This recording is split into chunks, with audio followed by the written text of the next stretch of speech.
You've been calling yourself lazy for months. But let me ask you something. What if the real problem isn't you? What if you're not lazy at all? What if you're just disconnected from purpose, stuck chasing goals that were never really yours? Because here's the truth, most people never say out loud. Motivation isn't something you generate from nowhere. It comes when you're aligned, when what you're doing actually matters to you. And when it doesn't, your body shuts down, way before your mind figures it out. Part 1.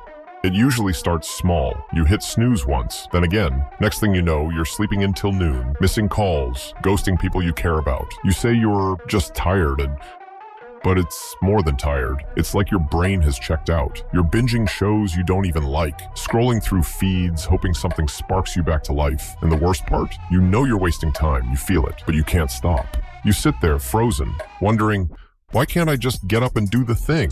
You've read every productivity hack, watched every YouTube tutorial. You could teach a course on time management at this point, but nothing sticks because none of it addresses the real issue. You're pouring effort into a direction that doesn't align with who you are. And eventually, the guilt starts to take over. You start labeling yourself undisciplined, unmotivated, lazy. This is what psychologists call the self-blame spiral. We internalize failure, even when the system was never built to support us in the first place. And here's the kicker. You were never the problem. You just didn't have a reason to stay consistent because the goals were never yours.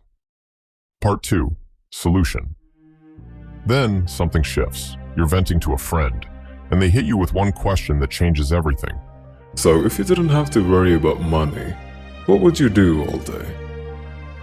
I don't know, to be honest.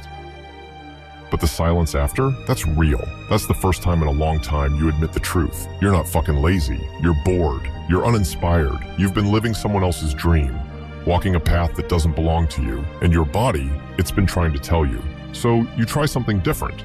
You stop trying to fix yourself. You stop trying to force motivation. And instead, you get curious. You ask softer questions. What makes me feel alive? What used to light me up as a kid? What would I still do even if no one ever clapped for it? You start journaling, not about goals, but about memories. Moments when time disappeared. You watch random documentaries, explore rabbit holes with no ROI. You pick up old hobbies, new ones, anything that brings you closer to that feeling of, yes, this. And then it happens. A moment of what if? A quiet pull towards something that feels right, even if it makes no sense on paper. That flicker, that's your spark. That's your real compass. And it's not loud or flashy, but it's alive. Because here's the thing, nobody tells you.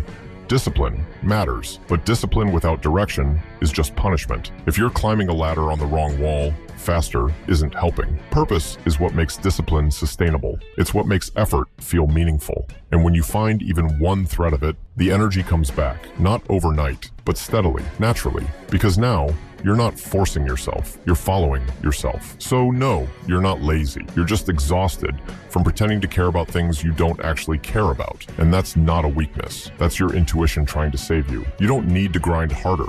You don't need another routine or another YouTube guru yelling at you to get up at 4 a.m. You need connection, curiosity, clarity.